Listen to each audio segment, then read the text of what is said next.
네, 안녕하세요. 세뇌탈출입니다. 이번 주에는 목요일 날이 6월 6일 현충일의 관계로 심판연대를 못합니다. 심판연대에 나오시는 분들의 상당수가 현충일 행사에 또 참여하시고 이래서 하루 종일 너무 힘드신 것 같아요. 네. 자, 지금 우리는 인류 역사에서 가장 오래된 제국, 지금까지도 살아남아 있는 제국, 중화제국의 멸망을 눈앞에 보고 있는지도 모릅니다. 이런 말씀을 드린 까닭은 요새 이제 미중전쟁과 관련해서 미국의 그 학자들이 하는 얘기가 중국을 공산사회 이런 프레임으로 보는 게 아니라 중화제국의 연장으로 보는 그런 얘기를 해요. 예를 들어서 얼마 전에 이제 그 헤리티지 재단에서 미국 사상가이자 저술가인 데이비드 골드만 같은 사람이 얘기할 때는 이 서양 문명과 중국 문명을 비교를 하거든요. 그래서 서양 문명은 개인의 구원을 향한 개인의 순례라는 그런 그 종교적 영성적 컨셉 위에 바탕에 있다. 이런 얘기를 하면서 중국은 이건 무한 폭력, 무한 권력을 둘러싼 게임이 수천 년 동안 벌어져 온 그런 제국 질서다. 이렇게 표현을 하거든요. 심지어는 연설 중에 중국인들이 이런 그 절대적 권력자를 모시는 혹은 절대적 권력 체제를 모시는 이유는 그거 안 모시면 자기들끼리 잡아 죽이기 때문에 그렇다. 뭐 이런 그 농담 비슷한 얘기까지 한단 말이에요.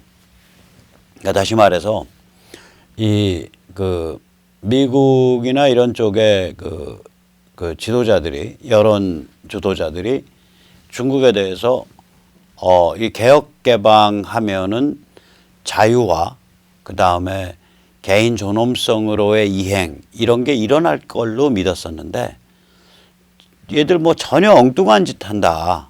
손 안 볼 수 없다. 이런 분위기가 팽배한 거예요.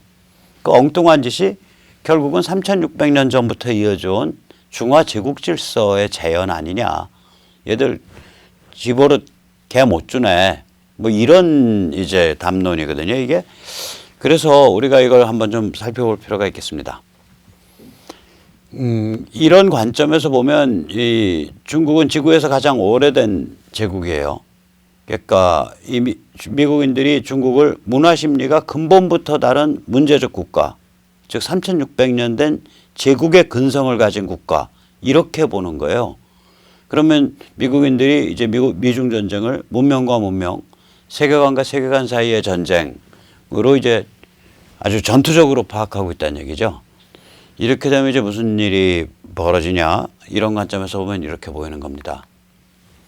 이 고대 제국이 현대 문명 G2가 됐네 이렇게 되는 거예요. 이 중국의 그 고대 문명의 시작을 보면 아주 피비린내 나죠. 지금 그림의 왼쪽은 이집트의 피라미드를 아래에서부터 위로 찍은 거고요. 그림의 오른쪽은 이게 그 당시에 그러니까 청동기도 제대로 못 썼던 문명이거든요. 아즈텍 문명이죠. 이 저기 뭐야 그 유카탄 반도, 멕시코 유카탄 반도에 있었던 이 아즈텍 문명이 이제 그 스페인한테 정복당했는데 내분 때문에 정복당했어요. 그때 이 인구 규모가 이 도시가 이게 이름이 뭐더라? 뭐 이름 복잡해요. 그 도시의 인구 규모가 한 20만, 30만 정도 돼요. 그러니까 굉장히 번성한 나름대로 문명이었고, 뭐 사람을 좀 많이 잡아 죽이고 인신공양을 많이 바쳐서 그렇지, 사람들의 대부분이 하루에 2번 목욕했다 그래요. 이 도시에 사는 사람들의 대부분이. 그 왕은 뭐 하루에 4번까지 목욕했다 그래요. 그래서 이 이집트 문명이나 이런 거랑 중국 문명도 별로 이렇게 다르지 않아요. 이렇게 피비린내 나는 이런 살벌한 문명이었다고요. 그게 중국은 이어졌어요. 그 전통이. 한번 보시죠. 이집트는 존속 기간이 한 5,000년 전인 BC 31세기에서부터 한 2,300~400년 전인 BC 4세기까지 약 2,700년 동안 존속됐습니다.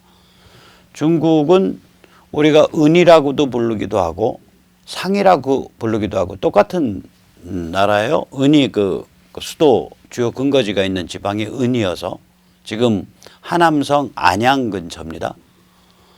그래서 은이라고 부를 뿐이지 뭐 상이라고 해도 돼요. BC 17세기부터 현재까지 3,600년이 이어졌다고. 지금도 중국의 그런 중화 제국의 그 말하자면 그런 전통이 남아 있다라고 한다면, 그런 멘탈이 강하게 중국인을 사로잡고 있다고 한다면, 이 문자도 좀 비슷해요. 이 문자를 우리가 이제 정확한 학문적 용어는 이디오그램입니다. 그러니까 상형 문자죠. 그런데 이 이디오그램들은, 이렇게 발달한 이디오그램들은 처음에 뭘로 발달을 하냐면 신성 문자로 발달해요. 그러니까 하이에로글리프라고 부르거든요. 그 하이에로가 하이에로글리프가 그게 신성한이란 뜻이에요. 신성한 문자. 즉 신관들이 사용했던 거예요. 처음부터.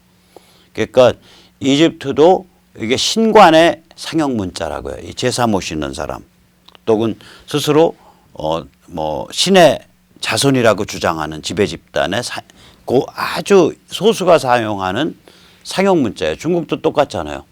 중국도 처음에 문자가 뭐였었냐? 신관들이 점칠 때 썼잖아요. 그러니까 신성 상형 문자란 말이죠. 이게 신성 상형 문자는 좀 달라요, 많이. 이따가 다시 한번 설명드릴게요. 지정학적으로 보면 이집트는 나일강을 따라서 쭉 나일강 농경지대를 따라서 발달을 했으면서 외침은 시나이 반도를 건너오는 외침하고 해안 쪽 외침만 있었어요.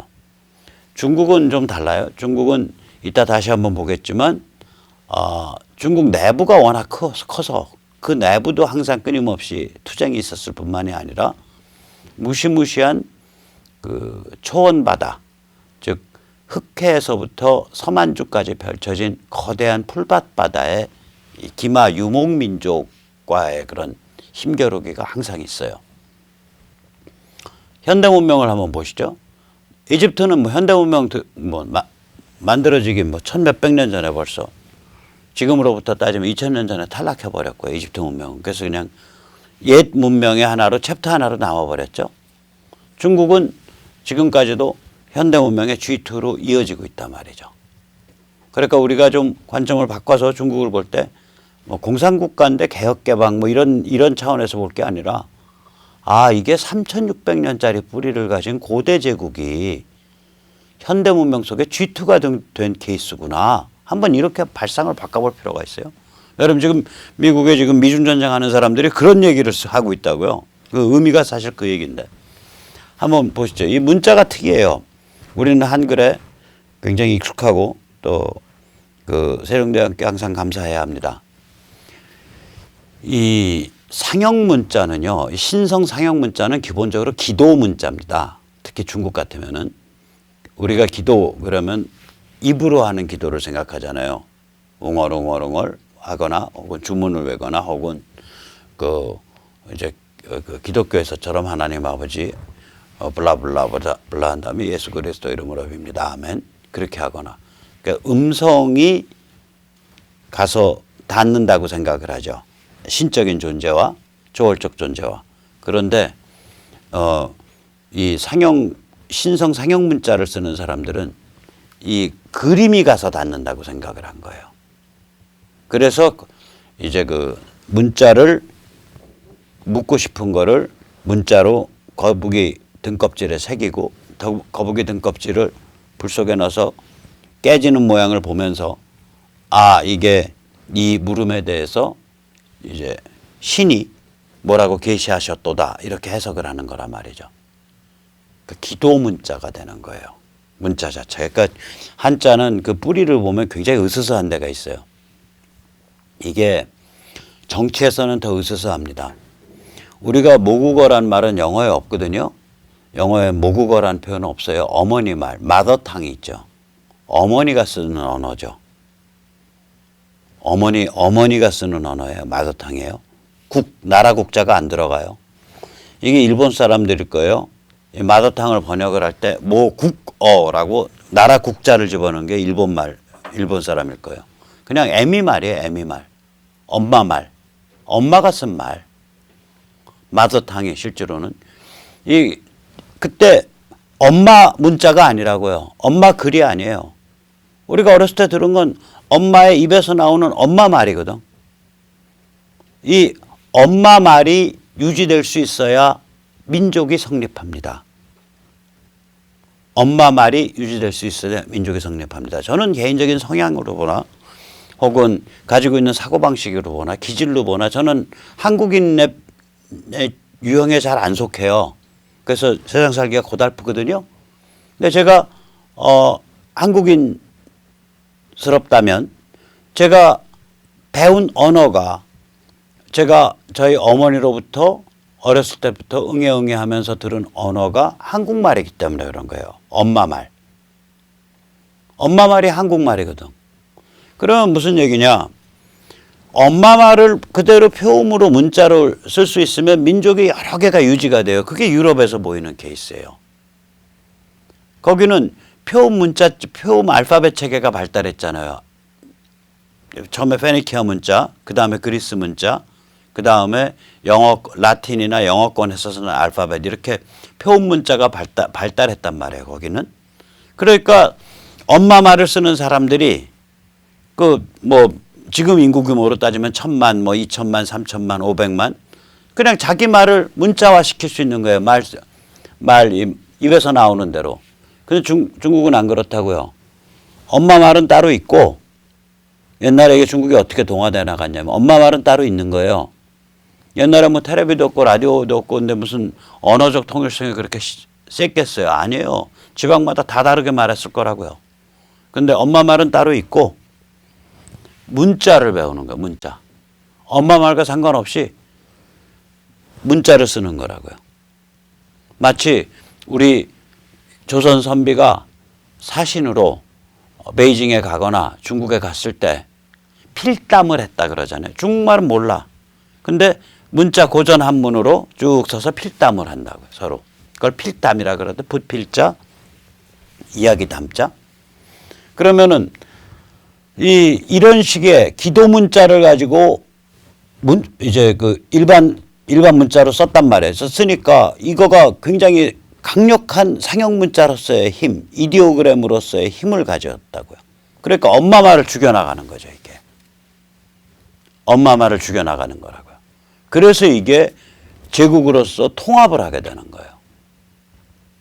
그 다음에 이제, 그러니까 이 문자가 얼마나 살벌한 뿌리를 갖고 있나. 이 한자가 제일 먼저 쓰인 데가 저 각골 문자 아니에요. 우리 그냥 각골 문자, 거북이 뼈에 점칠 거 내용 적어가지고 불에 구워서 어떻게 점쳤나 보다 이렇게 보는데 읽어보면 살벌해요. 갑진이래. 벌써 갑진 그러면 이게 어떻게 되는 거냐. 사람을 제물로 바쳤다. 이렇게 되는 거 아니에요. 간지를 벌써 쓴 게 간지. 우리가 동양 철학이니 뭐니 이렇게 해서 사주 보는 집에 가면 갑을병정무 기경신임계 그래서 십간과 그 다음에 자축인묘 진사오미 신유술에 12지 그래서 간지 한 글자씩 모아가지고 세트가 그럼 몇 개가 나오냐 차례로 돌아가면 60개 컨비네이션이 나오죠. 60개 세트가 나오고 61번째는 다시 처음 게 다시 나오고 그래서 환갑이잖아요. 그때 갑은 한 사이클 돌았다는 거거든. 사이클을 얘기한다고. 환은 돌아왔다. 사이클이 돌아왔다는 소리예요. 그래서 갑진일에 사람을 제물로 바쳤다. 이틀 뒤 병오일에 비가 왔다. 이틀 뒤는 제가 안 했어요. 왜냐면 갑을 병 그러니까 이틀 지난 거거든. 갑에서 오까지 병까지 그다음에 진사오 마찬가지로 이틀 지난 거거든요. 그래서 이틀 뒤 병오일에 비가 왔다. 그러니까 사람 제물 바치는 게 상식이었어요. 상은 소 1,000마리와 사람 1,000명을 제물로 바칠까요? 이게 가운데 있는 큰 갑골문에 거북이뼈에 쓰인 글이에요. 그래서 상의 수도였던 은허에서 하나 만양인데 거기서는 종묘사직 마당에서 발굴된 사람 제물 유골만 2,500개예요. 그냥 대충 아무렇게 구덩이 파고 툭 던지고 흙 덮은 거. 근데 그게 있죠. 머리가 다 잘라져 있죠. 사람을 머리를 잘라서 앞에 피를 뿌리고 이제 그 머리를 놓고 제물을 바쳤기 때문에. 근데 그 발굴한 사람들 얘기가 그거는 종묘사직 마당에서 대충 발굴한 거고 그거 말고 궁전 곳곳에 그거보다 훨씬 더 많다는 거예요. 그러니까 집 그냥 잠자는 집 방문 열고 나가서 집 마당에서도 사람 잘라가지고 제물 바치고 그것도 멀리 시체도 안 치우고 바로 마당 한 구석에다가 푹푹 파고서 그냥 대충 구겨놓고 흙 덮어버리고. 그러니까 그게 그냥 상식인 거예요. 그래서 이게 얼마나 살벌하냐면 이게 다 그 사람 머리 자를 때 쓰는 도끼 날들이에요. 상나라. 그러니까 이게 그 국가 권력의 상징이거든. 도끼가 인신공양의 도구이자 국가 권력의 상징입니다. 그럼 중국이 어떻게 이렇게 됐냐? 아까 상나라는 한 3,600년 전에 만들어졌잖아요. 이게 지금 왼쪽 그림의 퍼런 부분이에요. 이 퍼런 부분과 왼쪽 그림의 벽돌색 부분의 그 경계선이 뭐냐면 진령산맥 회하입니다. 저게 이제 황하랑 양자강 사이에 비교적 크지 않은 강이 회하인데 귤이 회수를 넘으면 탱자가 된다. 남쪽은 귤인데 북쪽은 탱자다. 뭐 이런 말 있잖아요. 저게 그 진령산맥 회하가 둘 다 이렇게 동서로 달리는 건데 서에서 동으로 달리죠. 근데 저기 특징이 뭐냐면 그렇게 크지 않은 강, 크지 않은 산맥인데 그 위와 그 아래가 생태계가 달라요. 이 식물 생태계가 달라요. 그래서 북쪽은 밀 지역이고요. 남쪽은 쌀 지역입니다. 그래서 우리가 저기 저기 어디 아까 상나라인데 상나라 사람들을 보면 주식이 귀리였었어요. 밀레. 귀리. 그 쓰레기통을 뒤지면 고고학적으로. 그러니까 귀리, 밀 뭐 이런 거 먹었던 사람들이에요. 근데 이제 그 당시에 밀농사는 드물고 오히려 귀리를 많이 먹었는데 이 상나라 사람들이 귀리를 먹었을 때 저기서 그러고 살았거든요. 그러면은 우리가 가만히 보면 이 상은 저 파란색이니까 밀귀리 지역이라고요. 그래서 그냥 황하라 그래도 되는 거예요. 황하가 쌀농사 짓는 데가 아니니까. 근데 황하는 사실 저 북쪽에 붙어 있죠. 저 파란 지역의 북단이 황합니다. 오히려 거의 북쪽에 가깝게 흘러요. 그러니까 이 지역이 상인데 여기서 이제 진이 됐을 때 쌀 지역까지 정복하는 거예요. 저 아래 저기 저거까지 저기 뭐야 그 벽돌색까지. 그래서 몸통부는 BC 3세기 진 때 완성이 된 겁니다. BC 3세기 이전에 한 1300년은 저 밀과 귀리 지역에서 살았던 거예요. 주로 저 사람들이. 그리고 이제 이 중국이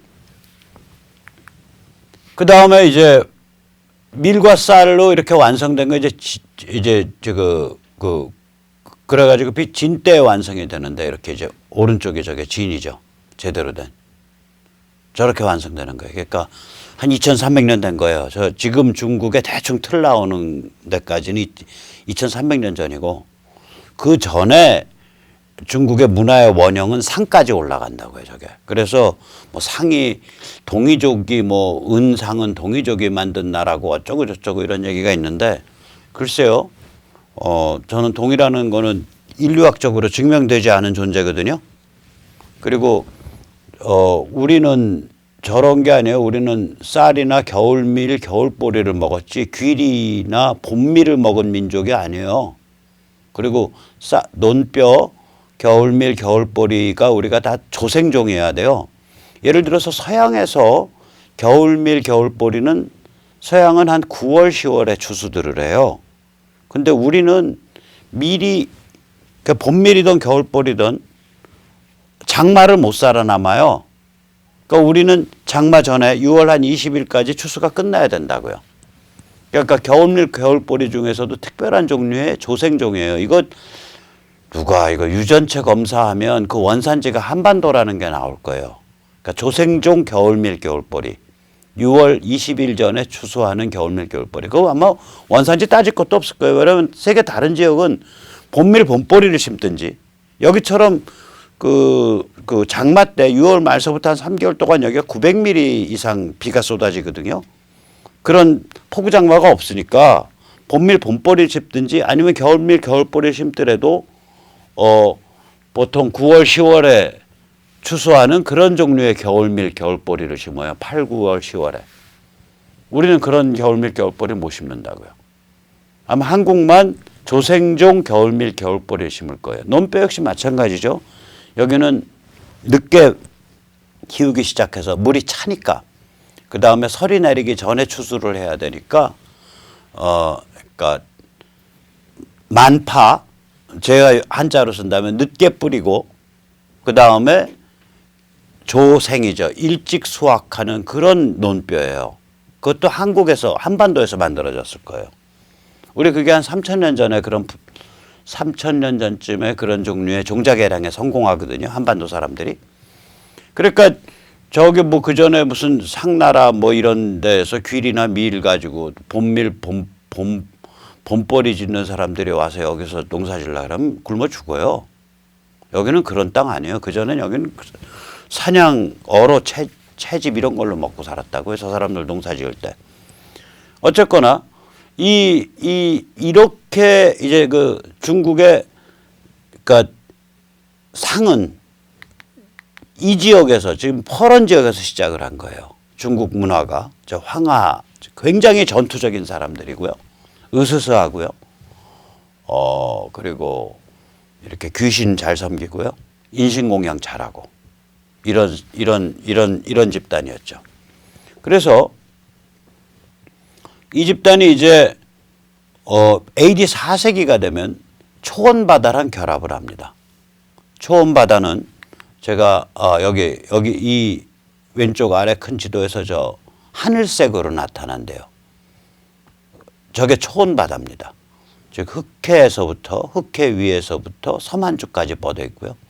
가면은 지금 오른쪽 위에 있는 조그만 사진 같은 겁니다. 환바들, 동이 찾고 우랄 알타이 찾고 뭐 환바들은 초원길이라고 흔히 부르는데 왜 그러냐면 초원바다를 바다로 인정을 하면 아 저기가 무시무시한 데였구나. 그리고 동서양 교류가 어마무시한 데였구나 라고 인정을 해야 되니까 이 환바가 쓸 자리가 없어지는 것 같아요. 그러니까 이 사람들이 이게 무슨 좁은 길 무슨 풀밭길인 것처럼 초원 무슨 저기 초원길이라 하는데 천만에 저 넓은 데는 수백 킬로예요. 폭이. 그리고 저 파란색 저기 그 하늘색 저 형광 하늘색 해놓은데 저기가 어떤 데냐.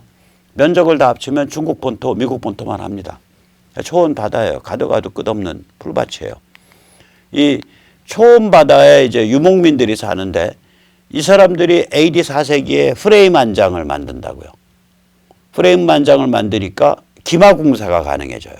이거 제가 세뇌 탈출에서 한 2번 말씀드렸기 때문에 짧게 말씀드릴게요.